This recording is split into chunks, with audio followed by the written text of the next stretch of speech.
Fir-riflessjoni tagħna llum xtaqt li jekk nirrifletti magħkom dwar hekk suġġett partikolari li forsi ma tantx nitkellmu fuqu li huwa l-istmerrija lejn id-dnub. X'nifhmu biha nidħlu ftit aktar fil-profond wara li jekk nirriflettu ftit l-ewwel fuq in-natura tad-dnub, l-attitudnijiet tagħna lejn id-dnub, u mbagħad neħlu daqsxejn għall-istmerrija tad-dnub x'inhu malejjun sabiex vera aħna nistmerru vera l-dnub u anke ftit għajnuniet prattiċi kif nistgħu nagħmlu dan. Hekk l-ewwel ħaġa l-kelma dnub nistgħu nużawha f'diversi kuntesti, nużawha anke b'mod hekk informali fid-diskors tagħna, dnub pereżempju ħaġa titlef dnub ma tagħmilx hekk. Però fis-sens teoloġiku tagħha, fis-sens anke kif turina l-kelma Alla x'inhi realtà ta' dnub, hekk id-dnub nistgħu ngħidu li huwa l-le tal-bniedem lejn Alla. Għall-bniedem li jiġħad lil Alla fil-ħajja tiegħu. Taħt diversi forom, taħt diversi aspetti, fuq diversi gradi u livelli, imma dnub essenzjalment jibqa' iċ-ċaħda tal-bniedem, il-bniedem li jiġħad lil Alla. U hekk fir-rakkonti tal-Ġenesi hekk għandna dil ħaġa tant ċara meta hekk fil-personaġġi ta' Adam u Eva li jiġħdu dak li Alla talab minnhom huma jiġħdu l-persuna tiegħu.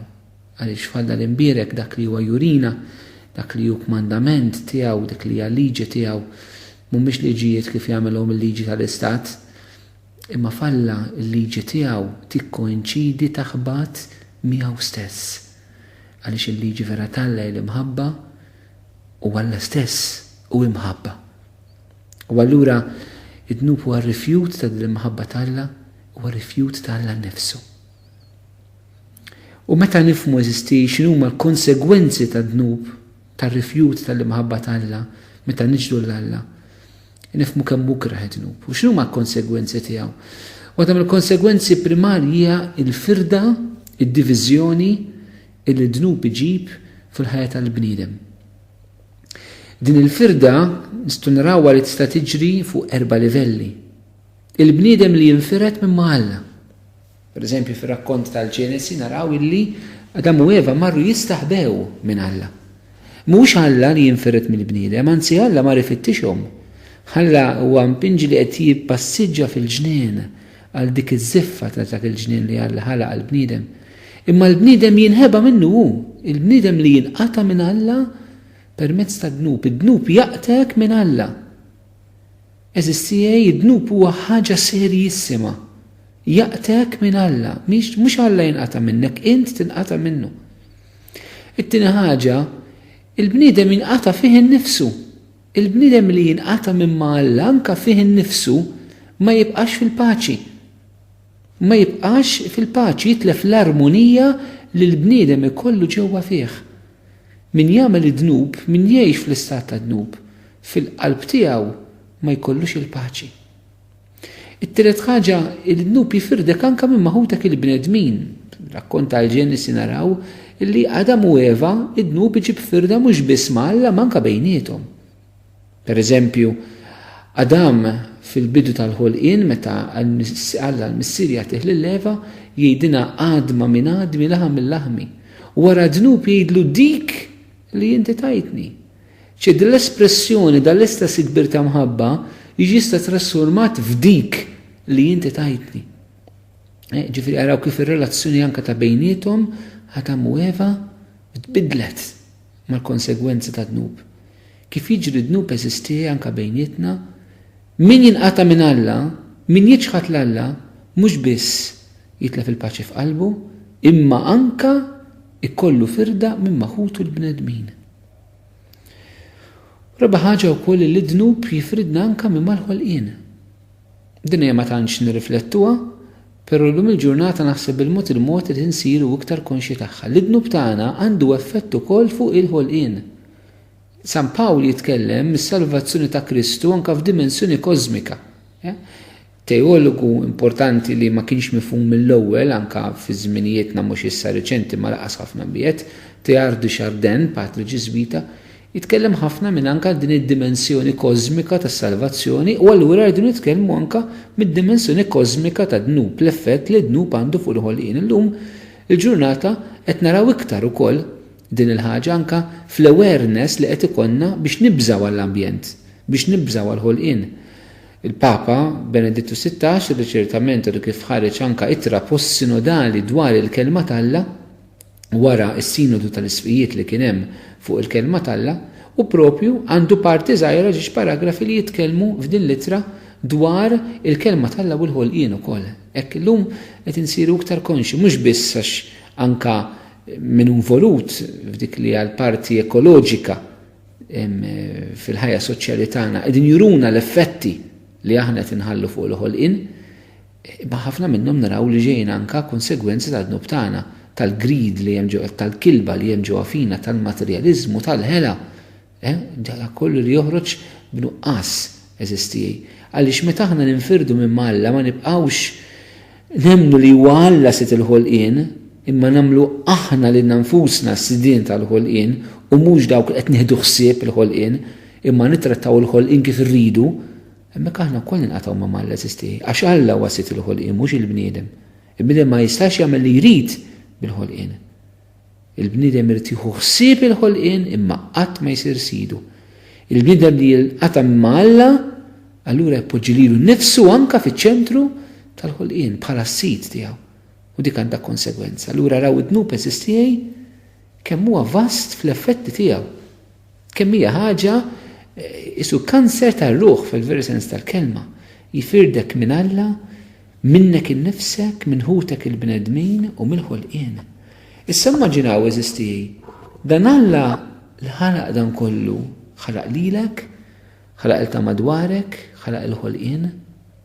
U dan Alla li ddeċida li jidħol f'relazzjoni miegħek, f'relazzjoni ta' mħabba, ta' intimità. Immaġina għal Alla x'ifisser id-dnub.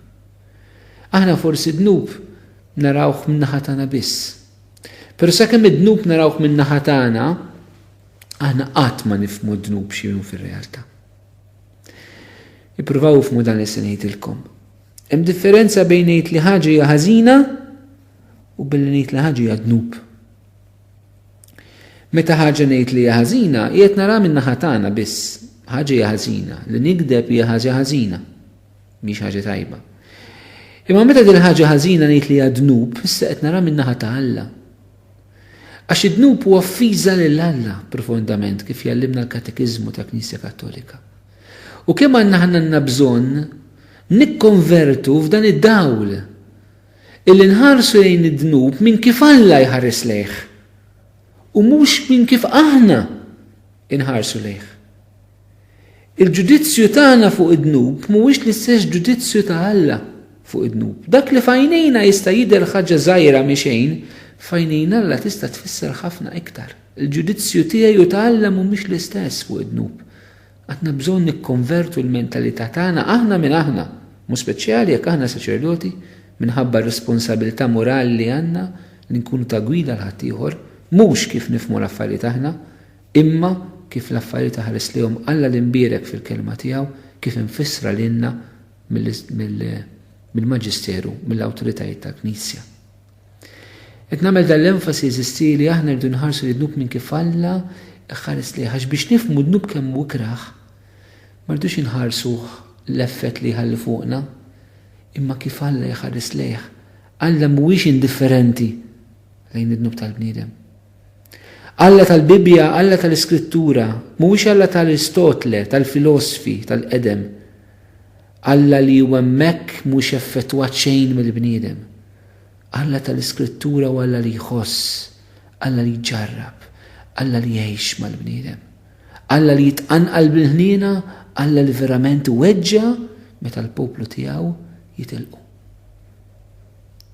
Meta aħna nibdew nirrealizzaw eżistij id-dnub kif Alla jħares lejh, fl-imħabba kbira tiegħu kif hu jħares lejh.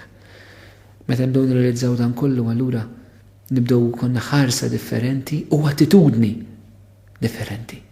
U hekk niġi għat-tieni punt tagħna. L-attitudni tagħna lejn id-dnub eżistijej x'jistgħu jkunu. Jiena mid-dnub nista' noqgħod attent li ma nagħmlux. Għax nemmen li huwa ħaġa ħażina, u ħaġa tajba. Li toqgħod attent illi id-dnub ma tagħmlux. Għaliex ma tagħmlux? Fl-att tal-indiema twila biex niftehmu, aħna ngħidu li ddispjaċina d-dnub tagħna għall-ġenna li tleft u għall-infern li erbaħt, mela dik hija dispjaċir mhux perfett. Għaliex? Għax jiffoka fuqek. Fuq dak li inti tlift il-ġenna, u dak li inti rbaħt l-infern. Però l-indiema perfetta tmur lil kif inkomplu nitolbu ngħidu, imma fuq kollox għaliex rextek u offendejtek int li int kollok tieba u ħniena. Ma reżistijaj.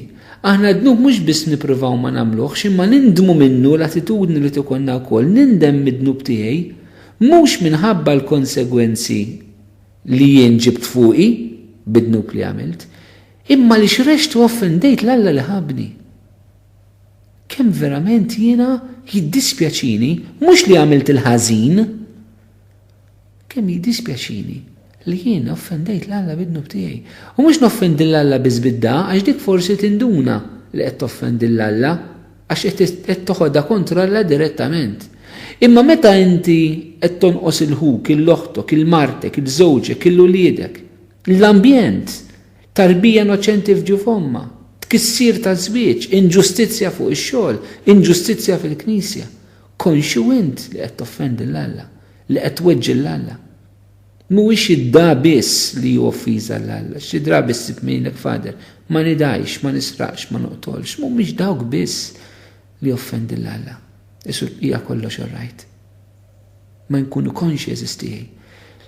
Iva, dnub ma nagħmluhx l-ewwel attitudni, tieni attitudni vera li nindmu ma nindmu għax aħna weġġajna l-Alla.